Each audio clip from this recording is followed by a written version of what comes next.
Hello guys, welcome to law in stick. आज के इस वीडियो में बात करेंगे कोर्ट के एक बहुत ही इंपॉर्टेंट जजमेंट के बारे में, क्योंकि इस जजमेंट में कोर्ट ने इस बात का जवाब दिया है कि अगर कोई सेक्सुअल ऑफेंस का अपराधी है और वो आगे जाके रेप विक्टिम के साथ शादी कर लेता है, तो क्या इसका मतलब ये होगा कि जो आपके रेपिस्ट के ऊपर रेप जो केस चल रहा था, उस केस को हम खत्म कर देंगे, रेपिस्ट को जाने दिया जाएगा, उसकी सजा को माफ कर दिया जाएगा? तो इसी बात का जवाब कोर्ट ने अपने इस फैसले में दिया है।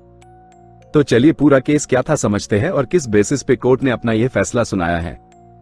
दिल्ली हाईकोर्ट का यह फैसला है और दिल्ली हाईकोर्ट ने यहां पे साफ कहा है कि subsequent marriage between rape accused and minor victim, अगर आप आगे जाके कोई भी पसंद जिस लड़की के साथ आपने सेक्सुअल ऑफेंस किया था, रेप किया था, आगे जाके अपराध करने के बाद अगर आप उसी पसंद के साथ शादी कर लेते हो, इसका मतलब ये नहीं है कि आपके ऊपर जो अपराध दर्ज किया गया है पॉक्सो के अंदर में या भारतीय न्याय संहिता के अंदर में, वो खत्म कर दिया जाएगा।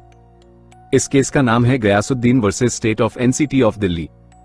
तो बेसिकली यहां पे क्या था, एक व्यक्ति था जो कि बेल मांगने के लिए आया था। इस व्यक्ति के ऊपर पॉक्सो एक्ट के अंदर में केस चल रहा था, ठीक है यहां पे। लेकिन केस दर्ज होने के बाद में ये क्या करते हैं, ये उस विक्टिम लड़की के साथ यहां पे शादी कर लेते हैं। तो यहां पे दिल्ली हाईकोर्ट ने यही बात नोटिस की। उन्होंने यहां पे कहा कि ठीक है, ये बात हमें समझ में आ रही है कि जिस लड़की के साथ आपने सेक्सुअल ऑफेंस किया था, रेप किया था, उसके साथ बाद में आपने जाकर शादी कर ली है।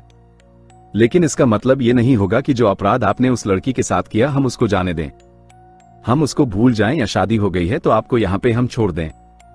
आपके ऊपर जो केस दर्ज किया गया है उसे यहां पे खत्म कर दिया जाए। शादी आपने कर ली, चलिए बहुत अच्छी बात है, लेकिन केस तो आपके खिलाफ चलता रहेगा। तो अब देखते केस का बैकग्राउंड मैं आपको समझा देती हूं। यहां पे जो विक्टिम थी, इन्होंने पुलिस के पास जाके कंप्लेंट करी थी कि जो एक्यूज था उसने मल्टीपल टाइम्स लड़की के साथ यहां पे सेक्सुअल ऑफेंस किया था, शादी का झूठा वादा देके। और ये सब तब किया गया जब लड़की सिर्फ 16 साल की थी। तो मतलब सबसे पहले तो एक माइनर के साथ सेक्सुअल ऑफेंस बना रहे हो, जो कि अपने आप में एक अपराध बन जाता है। और दूसरी बात की शादी का झूठा वादा करके किसी के साथ फिजिकल रिलेशन बनाना, वो एक अलग अपराध की कैटेगरी में आ जाता है। कमेंट में बताना कौन सा सेक्शन है इसका। तो यहाँ पे लड़की ने बताया कि इस वजह से वो कई बार प्रेग्नेंट भी हुई, कई बार उसको अबॉर्शन भी यहाँ पे करवाना पड़ा। और जैसे ही लड़की यहाँ पे 18 साल की हुई और उसने लड़के से कहा कि अब क्योंकि मैं लीगल एज की हो चुकी हूँ और अब हमको शादी कर लेनी चाहिए, तो लड़के ने शादी करने से मना कर दिया और उल्टा लड़की के साथ उसने फिजिकल अबूज करना भी शुरू कर दिया। तो इस बेसिस पे लड़की क्या करती है, पुलिस में जाके कंप्लेंट फाइल करती है। लेकिन अब कंप्लेंट फाइल हो जाने के बाद जब क्रिमिनल केस दर्ज हो जाता है तो आरोपी कोर्ट के पास आता है बेल मांगने के लिए। आरोपी कोर्ट के पास आके ये कहता है कि क्योंकि अब मैंने लड़की से शादी कर ली है तो आप मुझे यहाँ पे क्या करिए, बेल ग्रांट कर दीजिए। लेकिन दिल्ली हाईकोर्ट ने यहाँ पे टाइमिंग देखी। दिल्ली हाईकोर्ट ने यहाँ पे एक चीज नोटिस की कि जब यहाँ पे लड़की के द्वारा केस दर्ज कर दिया गया था, देखो ऐसे तो लड़की आपसे कई टाइम से कह रही थी कि भाई मुझसे शादी कर लो, मुझसे शादी कर लो, तब आपने उससे शादी करने से मना कर दिया। उल्टा आपने उसको मारा पीटा भी, आपने उसके साथ फिजिकल अबूज भी किया। लेकिन जब लड़की ने आपके ऊपर केस फाइल कर दिया और आप अरेस्ट हो गए, उसके बाद आपने क्या करा, उसके बाद आपने जाके लड़की से यहाँ पे शादी कर ली और उसके ठीक बाद आपने यहाँ पे क्या करा, कोर्ट में आ गए बेल मांगने के लिए। तो दिल्ली हाईकोर्ट ने कहा कि हमें भी टाइमिंग समझ में आ रही है कि आप क्या कर रहे हो। बेसिकली अपने आप को बेल दिलवाने के लिए, जेल से बाहर छूटने के लिए आपने क्या करा, उस लड़की के साथ जाकर शादी कर ली। वही लड़की जिसके साथ पहले आपने मल्टीपल टाइम्स सेक्सुअल ऑफेंस किया, वही लड़की जिसको पहले आप मल्टीपल टाइम्स मना करते गए कि मैं आपसे शादी यहां पे नहीं करूंगा। अच्छा, अब इस केस में कोर्ट ने एक और बात देखी, राइट, कि क्योंकि आरोपी यहां पर विक्टिम लड़की से शादी कर चुका था तो विक्टिम लड़की भी अपने बयानों से पलटने लगी। उसने भी अपने बयानों से जो है रिट्रैक्शन कर लिया, ये कहते हुए कि ये बयान मेरे द्वारा नहीं दिए गए हैं। लड़की का कहना था कि जो एफआईआर के कंटेंट्स थे जो मैंने आरोपी के अगेंस्ट फाइल किए थे वो मुझे यहाँ पे नहीं पता है।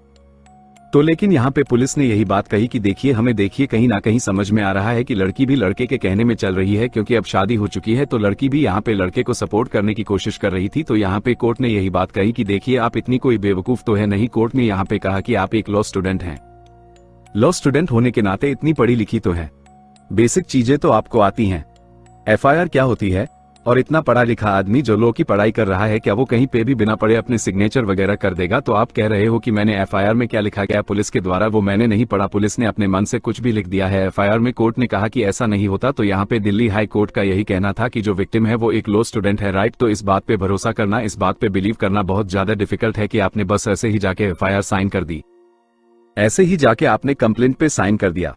आपने पढ़ा भी नहीं कि पुलिस वाले ने एफआईआर में कंप्लेंट में क्या लिखा है, और वो भी तब जब आपको बेसिकली पुलिस वाले ने एफआईआर पढ़ के सुनाई थी। ये भी होता है ना जो हम भारतीय नागरिक सुरक्षा संहिता में बेसिक प्रोसीजर पढ़ते हैं कि जो व्यक्ति कंप्लेंट लिखाने जाता है, जो व्यक्ति एफआईआर लिखवाने जाता है, कंप्लेंट एफआईआर दर्ज होने के बाद उस व्यक्ति को पढ़ के भी सुनाया जाता है, उसको ट्रांसलेट भी किया जाता है। तो दिल्ली हाईकोर्ट ने कहा कि ये सारी चीजें की गई थी। अब उसके बाद आप कह रहे हो कि ये एफआईआर मैंने नहीं लिखवाई, ये कंप्लेंट मैंने नहीं लिखवाई है। तो यहाँ पे कोर्ट ने कहा कि यहाँ पे बेसिकली जो लड़की बाद में आके अपना बयान बदल रही है, उससे भी समझ में आ रहा है कि लड़की बेसिकली अब लड़के के इन्फ्लुएंस में आके, क्योंकि मैरिज हो चुकी है, तो आप अपने स्टेटमेंट को वापस लेना चाह रहे हो ताकि लड़के को यहाँ पे बेला मिल जाए। तो कोर्ट ने कहा कि देखिए, हमारे हिसाब से हम दोनों के आर्ग्यूमेंट से ही एग्री नहीं करते हैं, लड़की से भी एग्री नहीं करते हैं जो अब अपना बयान वापस लेना चाहती है, और लड़के से भी हम एग्री नहीं करते हैं कि लड़के को अब बेल मिल जानी चाहिए क्योंकि उसने उस लड़की के साथ यहाँ पे शादी कर ली। तो कोर्ट ने कहा कि भाई देखो, केस तो चलता रहेगा, केस को हम कंटिन्यू रखेंगे, लड़के को बेल नहीं ग्रांट की जाएगी। तो लड़के की जो बेल की एप्लीकेशन थी उसको यहाँ पे कोर्ट के द्वारा डिसमिस कर दिया गया।